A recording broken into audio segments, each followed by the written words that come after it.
ایک بڑے وہ آ رہے ہیں, ان کے کلپ آ رہے ہیں, کیا نام ہے یار, ساحل ندیم, ساحل ادیم, ساحل ادیب, ایک ینگ سے ہیں, بڑے ینگسٹر میں کا, ساحل ندیم نام ہے, رے کے ساتھ ہے ساحر, ساحل ہے نا, رے تو جادوگر ہو جائے گا, ساحر. ساحل ندیم صاحب ہیں, آج کل ان کے بڑے کلپ آ رہے ہوتے ہیں, تو میں کبھی کبھار دیکھتا ہوں نا واٹس ایپ اور فیس بک کو, دیکھتا ہوں کہ اس نیت سے نہیں دیکھتا کہ دلچسپی, وہ اس لیے کہ پتہ چلے کہ مارکیٹ میں ہو کیا رہا ہے, تھوڑا سا اپڈیٹ رہنے کے لیے.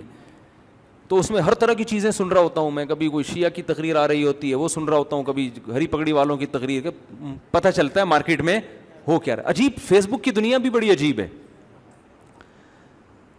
ایک طرف آ رہی ہوگی ایک فیس بک پہ نا ایک کلپ آ رہا ہوگا, سائنسدان جا رہے ہیں ادھر, وہ نا اوپر سے چھلانگ لگا رہے ہیں, کوئی چاند پہ جا رہا ہے, کوئی خلائی سیارے چھوڑ رہے ہیں. نیچے آ رہا ہوگا, اسی کے نیچے پاکستانیوں کی آ رہی ہوگی نیچے آ رہی ہوگی, اور وہ فتویٰ لگا رہا ہوگا نا دوسرے پہ, یہ ایسا ہے, چیلنج ہے, میں قیامت تک جواب نہیں لا سکتا. اب جو پڑھے لکھے, نیچے پھر کوئی سائنٹسٹ جاپان کا آیا ہوا ہوگا نا, وہ ایک ٹرین ایجاد کر رہا ہے جو 500 کلومیٹر سے بھی زیادہ آگے چلے گی. اب کیسے چلے گی, ہوا میں چلے گی جی. یا کوئی ایسی سرنگ ایجاد کر رہے ہیں اب 2 گھنٹے میں کراچی سے لندن. گوروں کی نا ساری اس طرح کی کلپس آ رہے ہوتے ہیں, پاکستانیوں کے کلپس ایسے آ رہے ہوتے ہیں, وہ تقریر کرتے کرتے 2 فٹ اچھل رہا ہے, اچھل کے اوپر جا کے دھڑام سے نیچے آیا تو اسٹیج ہی ٹوٹ گیا اس کا نا. اور وہ دیوبندی ایسے, تو اہل حدیث ایسے, تو بریلوی ایسے, تو وہ کہہ رہا ہے وہ کافر, وہ کہہ رہے. نیچے پڑھے لکھے لوگوں نے کمنٹس کیے ہوتے ہیں کہ گورا کیا کر رہا ہے, اور ان مولویوں کی حرکتیں دیکھو یہ کیا کر رہے ہیں.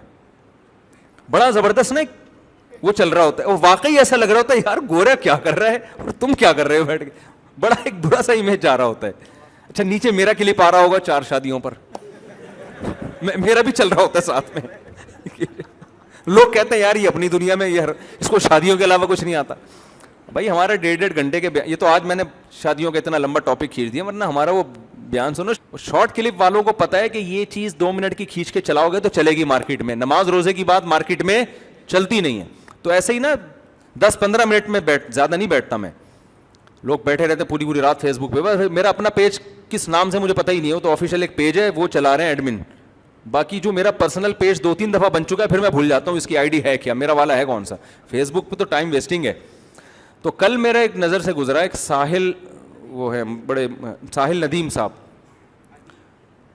یار تم پہلے نام وہ کچھ اور کہہ رہے ہیں, وہ کچھ اور کہہ رہے ہیں. ساحل ندیم, ادیم, الف دال, ساحل ادیم, وہ کہہ رہے ہیں ندیم ہے, ادیم ہے.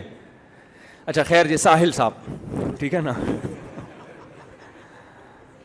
وہ کہیں کلاس میں نا کوئی لیکچر لے رہے ہیں, تو اصل میں اس کا وہ نام ایسا اٹریکٹیو تھا, تو وہ بعض دفعہ لیبل اتنا اٹریکٹیو ہوتا ہے آدمی کہتا ہے اس کو تو دیکھ لو. اس میں یہ تھا کہ آپ کی کلاس زیادہ اہم ہے یا نماز زیادہ اہم ہے, یہ سوال تھا.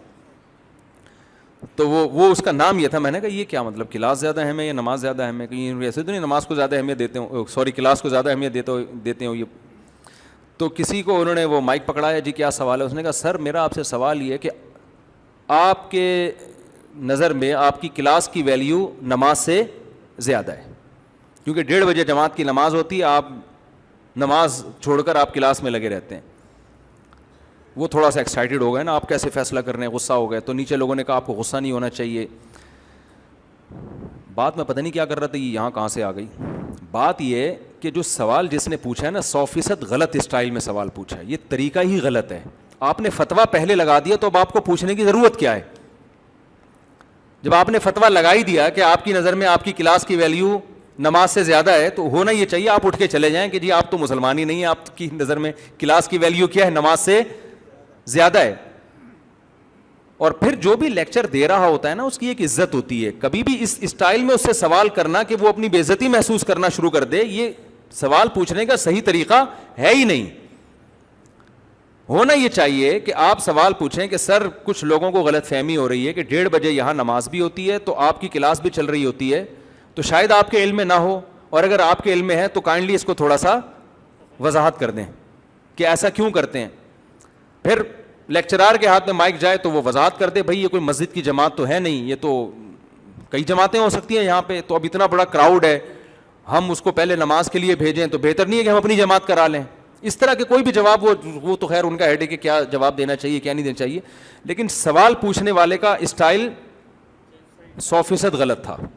میں نے سوچا تھا میں اس پہ بات اس لیے کروں گا کہ بہت سارے کمنٹس جو تھے نا وہ لیکچرار کے خلاف تھے,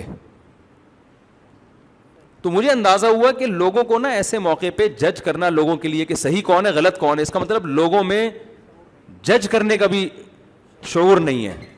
ہونا یہ چاہیے تھا کہ سب اس کو غلط کہتے کہ بھئی یہ سوال پوچھنے کا انداز کون سا ہے کہ آپ نے ایک طنز کر دیا نا اگلے کے اوپر, کہ آپ کی نظر میں کیا نماز کی اہمیت, یعنی آپ کی نظر میں آپ کے لیکچر اور کلاس کی اہمیت کیا نماز سے زیادہ ہے, تو ایک طنز کر دیا نا آپ نے کسی کے اوپر. اصولی طور پر ہونا یہ چاہیے کہ ایسے سوال آپ چھپڑ میں پوچھیں, آپ سائڈ پہ لے جائیں, پرچی بھی لکھ دیں کہ سر نماز کا ٹائم ہوتا ہے, کوئی لاجک ہے اس کی, تو وہ آپ کو الگ میں بتا دیں. اور اگر اگلے کو ایسے موقع پہ واضح اپنی غلطی کا احساس ہو جاتا ہے, توجہ نہیں ہوتی, وہ اگلے کل سے اعلان کر دے گا بھائی 1:30 بجے چونکہ نماز ہوتی ہے تو کلاس آف ہو جائے گی. 20 طریقے ہوتے ہیں معاشرے کی اصلاح کے. لیکن جب آپ نے لگا دیا فتویٰ یا سوال ایسے اسٹائل میں پوچھا کہ اگلا بے عزتی محسوس کر رہا ہے, لوگ یہ بھی کہہ رہے ہیں کہ یہ ایکسائٹڈ کیوں ہو رہے ہیں. دیکھو امام شافعی کا قول ہے من اغضب فلم یغضب فہو حمار. آج کل اس کو بھی بڑا اخلاق سمجھا جاتا ہے کہ بندے کو غصہ ہی نہیں آتا, اتنے نیک ہیں, کبھی غصے میں دیکھا ہی نہیں ہے, گدھا ہے, یہ نیک نہیں ہے. اس کا مطلب یہ حساس ہی نہیں ہے, اس کے اندر احساسات اور جذبات ہی ختم ہو گئے ہیں.